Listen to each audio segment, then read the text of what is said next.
Hey there, everybody. Josh the Merc Raynor here, and I'm bringing you a brand new episode of Oh, What a Marvel, the show right here on Merc with a movie blog that talks about all things Marvel in the world of movie, TV. Lately we've been doing TV, but we do have movies coming up soon with Black Widow, but I'm not talking about Black Widow today.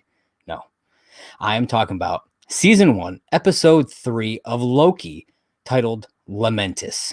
All right, and I gotta say, I enjoyed the episode. Overall, I'm not going to kind of go too deep until after I talk more about it, but I think it's the weakest of the three so far, but I still enjoyed the episode overall. I thought they did a great job. There was some real good stuff going on in this. So let's dive in. Let's see what's going on in the world of Loki. So the episode starts off with Lady Loki, who we find out later on calls herself Sylvie, trying to mind manipulate the kidnapped TVA Minuteman who into giving up some information on the timekeepers. Obviously, both versions of Loki really want to, find out more about timekeepers and get there. I get that, they have a very similar goal. I thought this scene had some shades of WandaVision.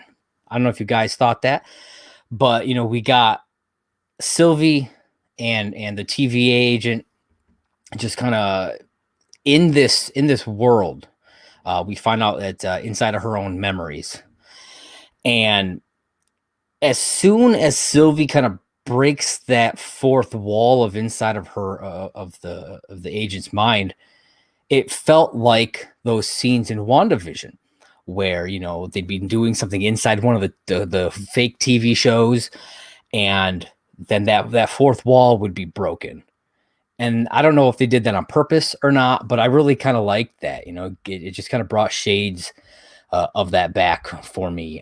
And I loved WandaVision, so I thought this was a perfect way to do it because Loki, involved with the magic and stuff. So it worked. I thought it worked. Again, I don't know if it was done on purpose, but I really enjoyed seeing that. And if you guys thought that at all, hop on Twitter at movieblogmerc, or you can check out my handle down there at JP Raynor, and let me know.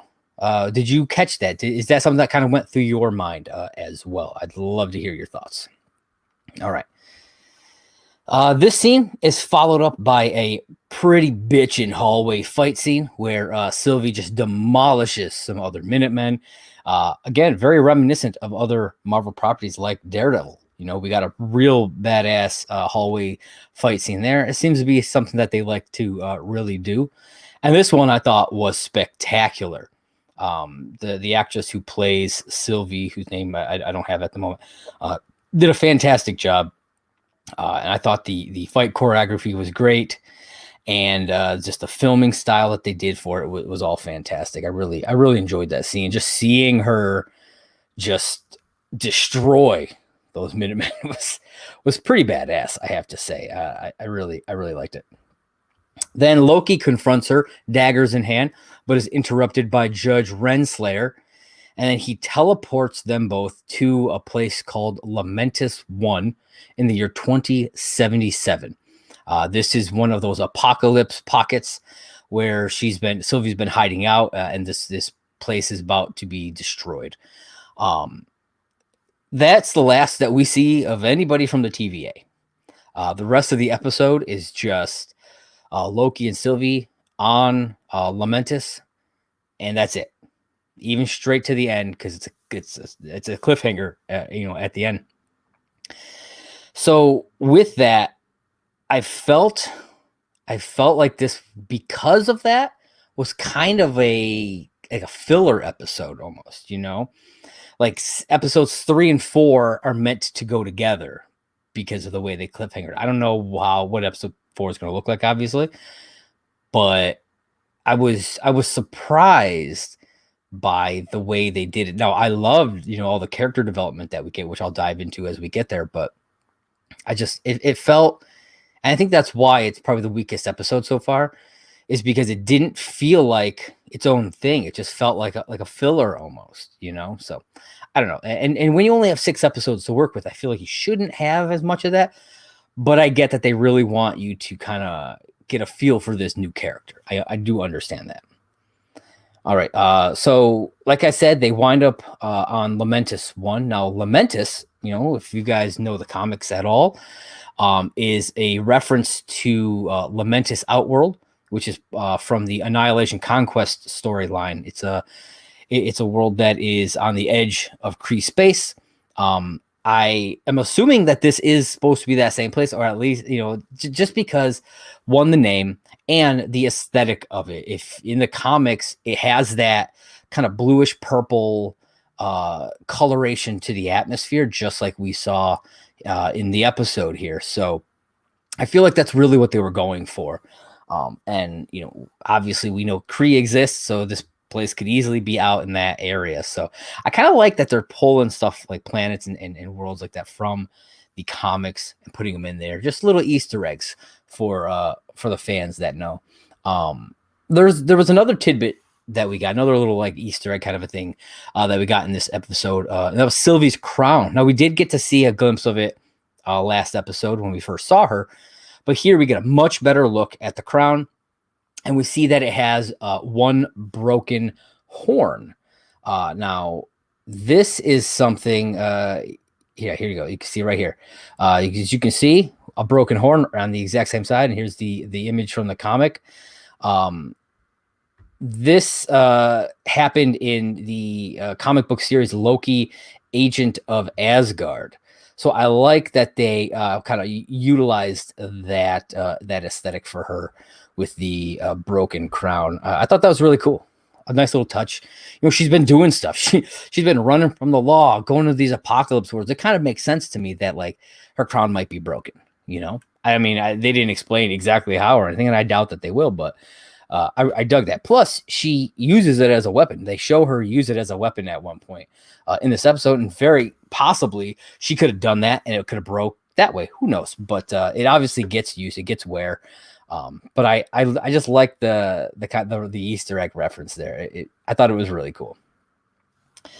The two of them are now forced to work together to survive because they are stuck on this planet, and the temp pad is out of juice. They need to recharge it if they want to get off of this place.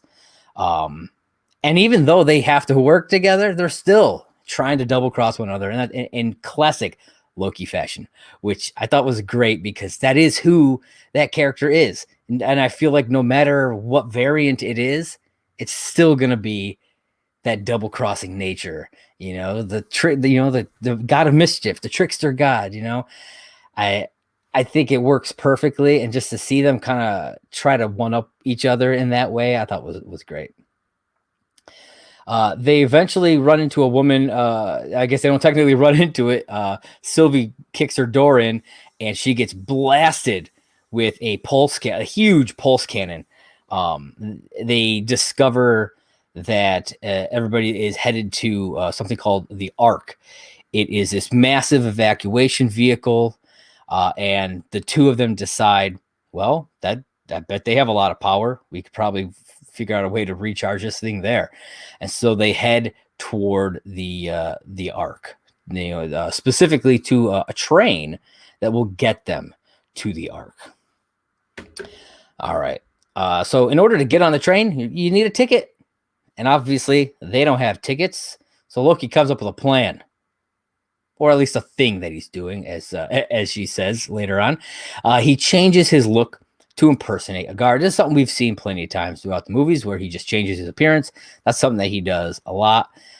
So he just changes his clothes to look like that of the guards, and it allows them to sneak on board, with really little issue. I mean, they really don't fall into that much of a problem that, they're able to easily get on board. Then, they spend some time on board. It's a long train ride to get there. And they start bonding. They wind up at this, it's like a club bar kind of a situation. And they're sitting there in this booth, and they bond over memories of their mother. It's it's kind of implied that Sylvie's version of Frigga died early because she says that she only remembers like fragments of her from when she was young. So I'm assuming that she died at some point, early on. And so Loki kind of tells her a little bit about his version, and tells her, she says, she asks about if it was her that taught him the magic that he knows, and then she kind of talks about how she doesn't really have that, but what she does have is that ability to possess other people's minds, which he is very interested in. Obviously, that's something that he would love to have. And then Sylvia, reveals something I thought was kind of neat. It was real, like, kind of, it just passed by. They didn't really make a big deal out of it, but they reveal that she's been keeping a relationship with a mailman, which I thought was kind of cool. I was like, all right, sweet. Loki does some drunken singing, which I thought was pretty wonderful. And then he did the classic thing from the first Thor movie that Thor does when he's in that the cafe and he finishes his coffee and he smashes the glass and he says, "Another!" Loki does that too, and I cheered during that. It was fantastic. I absolutely loved seeing that. They get real deep, with one another. Like I said, they talk a bit about, his mother. They talk about love. He compares love to an imaginary dagger, which I thought was like, as he's saying this whole thing, I thought it was a beautiful sentiment. It did kind of go off the rails a little bit. It seemed not to make a ton of sense, but it seemed like a beautiful sentiment, because as he's saying it, I'm like, yeah, man, this makes a lot of sense. You're right. But everything has to end at some point, and they do get discovered, and then they have to fight some guards on the train here, and I mean, it doesn't go well. It does not go very well.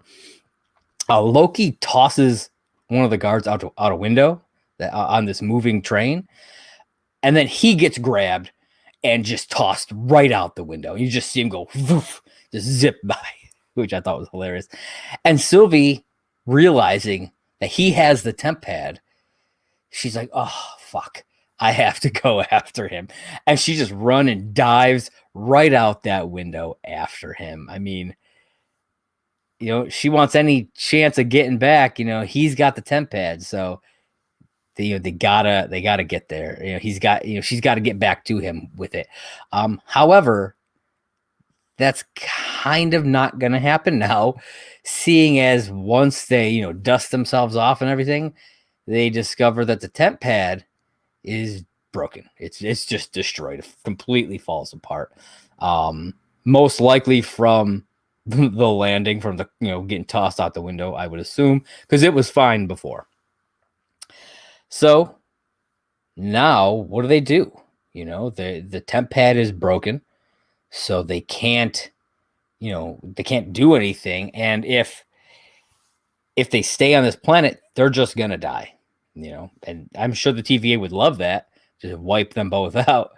But they're not up for that. So they have to come up with another plan. And they come up with a plan to hijack the Ark and escape Lamentis 1. Now, they don't specifically talk about this part.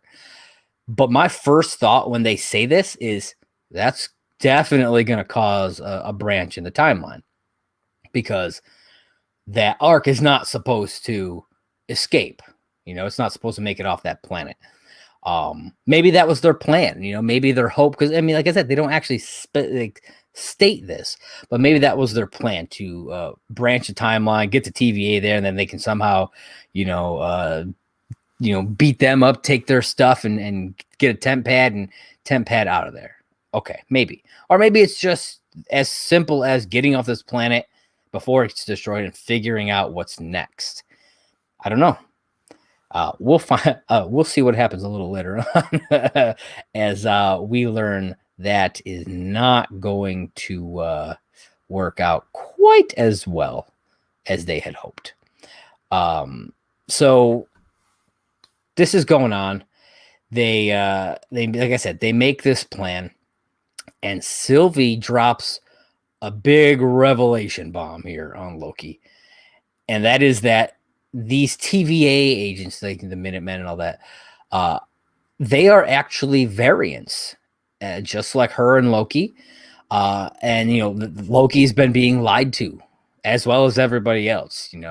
About how he was told that the timekeepers created all of them. And they did not. They are variants, whose obviously their memories have been suppressed or wiped or whatever. And this got me thinking. In the first episode, I don't know how many of you caught it, but in the first episode, we get a quick glimpse of a woman being escorted through the TVA, and she looks just like Peggy Carter. Clothes, hair, everything. Like I said, it's quick and it's from a distance, and we don't, so it's most likely just supposed to be like a little Easter egg. But it got me thinking, if that's the case, why would Peggy be there? And I've been thinking about this since that first episode. Why would Peggy be there? And I came up with a few things like, oh, well, maybe because Cap went into that timeline and spent his life with her, maybe him being there caused, obviously him being there caused a branch. And so maybe the TVA showed up or something. But, we see him live a long life and he's happy. And he talks about how, he lived his life with her. She passed away. And then, he came back at the end of Endgame. So, how would that work? What would be the purpose of that? Or was it just some other Peggy and it wasn't that specific Peggy? Let's go with it being that Peggy, the Peggy that Cap goes back to. Okay, let's just for argument's sake. What I was thinking would be an interesting little kind of hypothesis to all this would be that maybe the TVA did go there and they wanted to get rid of Cap, because he's there and he fucked the timeline up. But maybe because, he was supposed to just put everything back, maybe him staying there, becoming old wasn't part of the original timeline, but maybe she made a deal with them. Maybe she decided to, because in that shot, it didn't look like she was locked up. She didn't look like she had handcuffs on or anything like that. It looked like she was walking with the guy. So maybe she agreed to work with them in some capacity. And since time doesn't, like you could be there for hundreds of years. Like they say that Minuteman woman who we see at the beginning, Sylvie says, she accessed memories from hundreds of years before she started working for the TVA. And then she's like, she going out for, and it's obviously it looked like modern time, so she's been in the TVA for hundreds of years and hasn't aged. So Peggy could do the same. Go there, maybe says, I'll work for you for, 300 years, whatever. I'll stay here. I'll do that. And then you put me back when my time is done so I can live the rest of my life with Cap at that same point. That way it's like nothing was missed. I thought that was just a really cool thing. So like maybe they were, and maybe they made it so that he had to do specific things. Maybe he had to affect the timeline as little as possible and then come back. And maybe after he came back, they wiped that timeline. They just destroyed that timeline. They just pruned it, as they say. I don't know. Let me know your thoughts on all that. I know it's a whole lot of conjecture and everything, but it was a fun kind of thought process that I had that I was. I'm curious if anyone else out there is thinking about. Oh, looks like I got some comments here. Let's see. We got Elevators Not Worthy says she could be there from the What If Peggy Carter. And you know what? That's possible. I'm actually really excited for this What If series. So yeah, maybe this is the What If Peggy. Yeah, that'd be a fascinating a fascinating part of it if it ties in that way. We got another comment that says, did Howard Stark go crazy and make a time machine for her to go back to Cap? Maybe. I mean, I could see Howard Stark doing something like that. So I think that's definitely a possibility. So I don't know. I like your thought process there. All right. So they make their way toward the Ark. And this is probably my favorite sequence in the entire episode. So from this point, when they enter this kind of like neo-noir, like Blade Runner looking city that's heading toward the Ark, the entirety of this sequence is all shot like a one shot, where you don't see any edit points. Now, I'm sure that there were edits because there were spots in it where it's like when Loki falls down and then you get the cloud, you could easily put an edit point in there, and it's covered by that cloud of smoke. And there's a couple other points that are similar to that, but there's no actual like jump edits. And I absolutely loved this, this whole one shot sequence following Loki and Sylvie through this city as they're, fighting their way to get to the Ark. And it was just like the cinematography was spectacular. The filming, the way that it was filmed, it was great. Everything. I loved it. I thought it was fantastic. It kind of really helped with the chaoticness of the scene. A lot of stuff is going on. It's real chaotic, and they're trying hard to get to the Ark, and unfortunately, that does not happen for them. As at the end of the episode, the Ark, they get right there, and then they watch the Ark destroyed. It just explodes into pieces, and they just stand there. Sylvie walks off, and Loki is just in utter shock and dismay about this.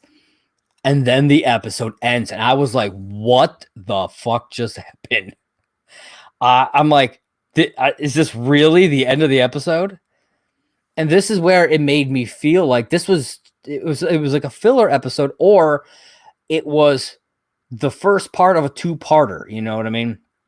And I feel like when you're doing a small show like this, 6-episode limited type thing, doing two-parters like that, I don't know. I'm not the biggest fan. I love the episode overall, but that is the reason that I feel like it's the weakest of the three. Now, maybe once episode 4 comes out, episodes 3 and 4 combined will be like the best fucking thing that we've seen of this whole show. I don't know. We'll see. But as a standalone episode, that is the reason why I felt it was like the weakest of everything. There was one other thing. I don't know about you guys, but I love to kind of watch the credits during these shows because a lot of times we tend to get a little something in it. And I'm not just talking about the like after sequence where it's like you see all the imagery and everything.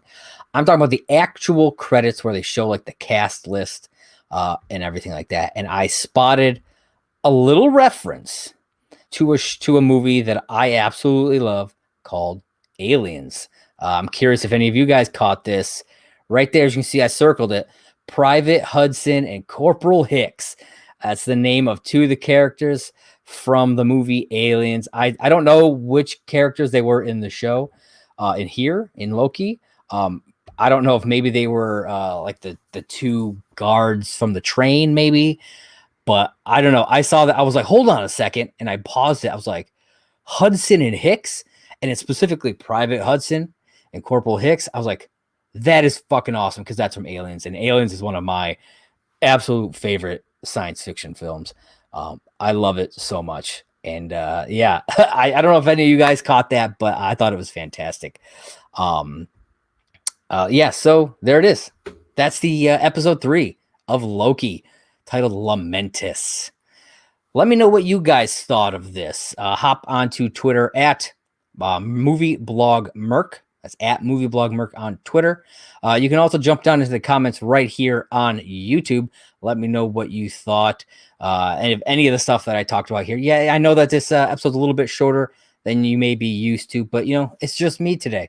The rest of the crew couldn't make it, so I decided to hop on and do a quick episode to get you guys a little something for this episode. All right. I am Josh the Merc Raynor here, telling you to please check out my site, mercwiththemovieblog.com. Hit me up on Twitter at movieblogmerc. Hit that the follow button.